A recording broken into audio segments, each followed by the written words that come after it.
ଥରେ ଏକ ବଡ଼ ଜଙ୍ଗଲରେ ନାନା ପ୍ରକାରର ଚଢ଼େଇ ରହୁଥିଲେ। ସେଇ ଜଙ୍ଗଲରେ ଏକ ଚଢ଼େଇ ତାର ପରିବାର ନେଇ ରହୁଥିଲା। ହେଲେ ହଠାତ୍ ଗୋଟେ ଦିନ ମା ଚଢ଼େଇର ଦେହ ଖରାପ ହେଇଗଲା ଆଉ ତାର ମୃତ୍ୟୁ ହେଇଗଲା। ମା ଉଠ ନା, ବାପା ମାର କ'ଣ ହେଇଛି? ସେ କାହିଁକି ଉଠୁନି? ନା ରେ ମା, ତୋ ମା ଉଠିବନି, ସେ ଆମକୁ ଛାଡ଼ି ବହୁତ ଦୂରକୁ ଚାଲି ଯାଇଛି। ମା ଚଢ଼େଇକୁ ହରେଇ ଦୁଇ ଜଣ ବହୁତ କାନ୍ଦିଲେ। ଏମିତି କିଛି ଦିନ ବିତିଗଲା। ବାପା ଚଢ଼େଇଟି ପ୍ରତିଦିନ ଖାଇବା ଆଣିବା ପାଇଁ ବାହାରକୁ ଯାଉଥିଲା। ଘରେ ଏକୁଟିଆ ଛୋଟ ଚଢ଼େଇ ଛୁଆଟି ରହୁଥିଲା। ସେ ସବୁବେଳେ ତା ମାକୁ ମନେ ପକେଇ ବହୁତ କାନ୍ଦୁଥିଲା। ବାପା ବାପା, ତମେ ସବୁଦିନ ବାହାରକୁ ଖାଇବା ଆଣିବା ପାଇଁ ଯାଉଛ। ମତେ ଘରେ ଏକୁଟିଆ ରହିବାକୁ ଭଲ ଲାଗୁନି। ମୋର ମା କଥା ଭାରି ମନେ ପଡୁଛି। ତୋ କଥା ମୁଁ ବୁଝୁଛି ରେ ମା, ତୁ ଚିନ୍ତା କରନି, ବହୁତ ଶୀଘ୍ର ମୁଁ ତୋର କଷ୍ଟ ଦୂର କରିଦେବି। ଏମିତି ଛୋଟ ଛୁଆଟିର ଦେଖାଶୁଣା କରିବା ପାଇଁ ବାପା ଚଢ଼େଇଟି ମିନୁ ନାମକ ଏକ ଚଢ଼େଇକୁ ବାହା ହେଇ ଘରକୁ ଆଣିଲା। ଆରେ ମା, ଏଇ ଦେଖ ମୁଁ କାହାକୁ ଆଣିଛି। ଆଜିଠୁ ଇଏ ତୋର ନୂଆ ମା। ନୂଆ ମାକୁ ଦେଖି ଛୋଟ ଚଢ଼େଇ ଛୁଆଟି ଖୁବ୍ ଖୁସି ହେଇଗଲା। ତୁମେ ସତ କହୁଛ ବାପା, ଇଏ ମୋ ନୂଆ ମା। ଆସ ଆସ ନୂଆ ମା, ଘର ଭିତରକୁ ଆସ। ଆଜିଠୁ ମୁଁ ତମ ସାଙ୍ଗରେ ଖାଇବି ଆଉ ଖେଳିବି, ବହୁତ ମଜା କରିବି। ହଁ ହଁ, ଆଜିଠୁ ତୁ ମୋର ଝିଅ। ଏବେ ମୁଁ ଆସିଗଲି ନା, ତୋର ଆଉ କିଛି କଷ୍ଟ ହେବନି। ସେମାନଙ୍କର କଥା ଶୁଣି ବାପା ଚଢ଼େଇଟି ଖୁବ୍ ଖୁସି ହେଇଗଲା। ସେଇ ଖୁସିରେ ସେ ଖାଇବା ଆଣିବା ପାଇଁ ବାହାରକୁ ଚାଲିଗଲା। ବାପା ଚଢ଼େଇ ଯେମିତି ସେଠାରୁ ଚାଲିଗଲା, ମିନୁ ଚଢ଼େଇର ବ୍ୟବହାର ପୁରାପୁରି ବଦଳିଗଲା। ଆରେ ଏ ବଦମାସ ଛୁଆ, ମୁଁ ତୋର ମା ନୁହଁ। ମତେ ମା ଡାକିଲେ ମୁଁ କ'ଣ ତ ନିଜ ମା ହେଇଯିବି? ମୋ କଥା ମନେ ରଖ, ଆଜିଠୁ ମୁଁ ତତେ ଯାହା କହିବି ତୁ ସେଇଆ କରିବୁ। ଆଉ ଯଦି ମୋ କଥା ନ ମାନିବୁ, ମୁଁ ତୋର ଅବସ୍ଥା ଖରାପ କରିଦେବି, ବୁଝିଲୁ? କିଛି ସମୟ ଆଗରୁ ତ ତୁମେ ମୋ ମା ବୋଲି କହୁଥିଲ, ଏବେ କ'ଣ ହେଲା ମା? ତୁମେ କ'ଣ ବାପାଙ୍କ ସାମ୍ନାରେ ନାଟକ କରୁଥିଲ? ମୁଁ ଯାହା ବି କରେ ତୁ ଚୁପଚାପ ମୋ କଥା ମାନିବୁ। ତୋ ବାପା ଆସିବା ପୂର୍ବରୁ ଯା ଶୀଘ୍ର ଘର କାମ କରିବୁ। ଆଉ ଏକଥା ଯେମିତି ତୋ ବାପା ନ ଜାଣେ, ନହେଲେ ମୁଁ ତତେ ତୋ ମା ପାଖକୁ ପଠେଇଦେବି। ଏମିତି ସବୁ ସମୟରେ ମିନୁ ଚଢ଼େଇ ସେ ଛୋଟ ଚଢ଼େଇ ଛୁଆ ଉପରେ ବହୁତ ଅତ୍ୟାଚାର କରୁଥିଲା। ଏକଥା ବାପା ଚଢ଼େଇଟି ଜମାରୁ ଜାଣିପାରୁନଥିଲା। ଏହିପରି ବେଶ କିଛି ଦିନ ବିତିଗଲା। ମିନୁ ଚଢ଼େଇର ବି ଏକ ଛୋଟ ଝିଅ ହେଲା। ବାପା ଚଢ଼େଇଟି ତାର ଦୁଇ ଛୁଆ ଆଉ ସ୍ତ୍ରୀକୁ ନେଇ ବହୁତ ଖୁସି ଥିଲା। ହେଲେ ତାର ଏ ଖୁସି ବେଶୀ ଦିନ ରହିଲାନି। ଗୋଟେ ଅଜଣା ରୋଗରେ ପଡ଼ି ବାପା ଚଢ଼େଇଟିର ମୃତ୍ୟୁ ହେଇଗଲା। ତା ପରେ ପରେ ମିନୁ ଚଢ଼େଇର ଅତ୍ୟାଚାର ଦ୍ୱିଗୁଣ ବଢ଼ିଗଲା। ହେ ଭଗବାନ, ତୁମେ କ'ଣ କଲ? ବାପା ବଞ୍ଚିଥିବା ବେଳେ ନୂଆ ମା ମୋ ଉପରେ ଅତ୍ୟାଚାର କରୁଥିଲେ।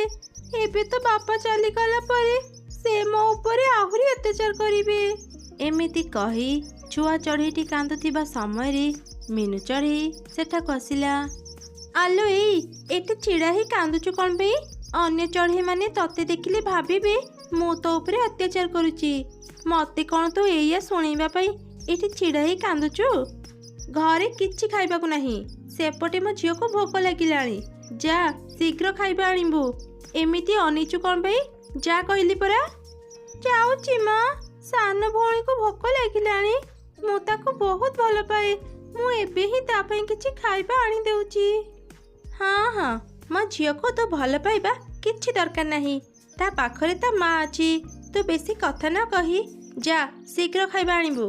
ତାପରେ ସେ ଛୋଟ ଚଢ଼େଇ ଛୁଆଟି ଖାଇବା ଆଣିବା ପାଇଁ ଚାଲିଗଲା। ବହୁତ ଖୋଜିଲା ପରେ ସେ କିଛି ଖାଇବା ଧରି ଘରକୁ ଫେରିଲା। ମିନୁ ଚଢ଼େଇ ତା ଝିଅକୁ ହିଁ ସବୁ ଖାଇବା ଦେଲା। ମା, ମତେ ବି ଭୋକ ଲାଗୁଛି, କିଛି ଖାଇବାକୁ ଦିଅ। ଚୁପ୍ କର, କହିଲା କନେ ଭୋକ ଲାଗୁଛି। ଆଗ ମୋ ଝିଅ ଖାଇସାରୁ, ଯଦି କିଛି ବଳିବ ତୁ ଖାଇବୁ। ଏବେ ଯା ଏଠୁ, ମୋ ଝିଅ ଖାଇବା ଉପରେ ନଜର ପକାନି। ଗୋଟେ ଦିନ ଏକ ଚଢ଼େଇ ମିନୁ ଚଢ଼େଇର ପାଖକୁ ଆସିଲା ଆଉ କହିଲା, ଆରେ ମିନୁ ଚଢ଼େଇ, ତୁ କେମିତି ଅଛୁ? ଆଜିକାଲି ତତେ ଆମେ ଆଉ ଦେଖିବାକୁ ପାଉନୁ। ଆଉ ତୋର ଦୁଇ ଛୁଆ କେମିତି ଅଛନ୍ତି? ହଁ ଦିଦି, ମୁଁ ଆଉ ମୋର ଦୁଇ ଛୁଆ ଭଲରେ ଅଛୁ। ମୋ ନିଜ ଛୁଆଠୁ ବି ଅଧିକ ମୁଁ ମୋର ବଡ଼ ଛୁଆକୁ ଭଲ ପାଏ। ସେ ଦୁଇ ଭଉଣୀ ଘରେ ଅଛନ୍ତି। ମୁଁ ଏବେ ସେ ଦୁଇ ଜଣଙ୍କ ପାଇଁ ଖାଇବା ନେବାକୁ ଆସିଛି ପରା। ଆରେ ମିନୁ, ତୁ ସାବତ ମା ହେଲେ ବି ତୋର ଦୁଇ ଛୁଆଙ୍କୁ ସମାନ ଭାବରେ ଭଲ ପାଉଛୁ ଜାଣିକି ଖୁସି ଲାଗିଲା। ହଉ, ମୁଁ ଏବେ ଆସୁଛି। ଏମିତି ସମସ୍ତଙ୍କ ସାମ୍ନାରେ ମିନୁ ଚଢ଼େଇ ବହୁତ ଭଲ ଦେଖି ହେଉଥିଲା। ଆଉ ପଛରେ ସେ ବଡ଼ ଛୁଆଟି ଉପରେ ଖୁବ୍ ଅତ୍ୟାଚାର କରୁଥିଲା। ଗୋଟେ ଦିନ ସେ କହିଲା, ଆରେ ଶୁଣ, ମୋର ଗୋଟେ କାମ ଅଛି। ମୁଁ ଏବେ ବାହାରକୁ ଯାଉଛି। ମୋ ଝିଅକୁ ଭୋକ ଲାଗିଲେ ତାକୁ ଠିକ୍ ସମୟରେ ଖାଇବା ଖୋଇଦେବୁ। ହଁ ହଁ ମା, ତୁମେ ଚିନ୍ତା କରନି। ମୁଁ ଠିକ୍ ସମୟରେ ସାନ ଭଉଣୀକୁ ଖୁଆଇଦେବି। ତାପରେ ମିନୁ ଚଢ଼େଇ ସେଠାରୁ ଚାଲିଗଲା। କିଛି ସମୟ ପରେ ବଡ଼ ଛୁଆଟି ଖାଇବା ଧରି ତା ଭଉଣୀ ପାଖକୁ ଗଲା। ହେଲେ ଛୋଟ ଚଢ଼େଇ ଛୁଆଟି ଖାଇବାକୁ ମନା କରୁଥିଲା। ନା କହନି ଭଉଣୀ, ନେ କିଛି ଖାଇନେ। ତୁ ଯଦି ନ ଖାଇବୁ ମା ଆସିଲେ ମୋତେ ବହୁତ ଗାଳି ଦେବେ। ମୁଁ ଖାଇବିନି ମାନେ ଖାଇବିନି। ତୁ ମୋତେ ଜୋର କରି କାହିଁକି ଖୁଆଉଛୁ? ମୋତେ ଏସବୁ ଖାଇବାକୁ ଭଲ ଲାଗୁନି।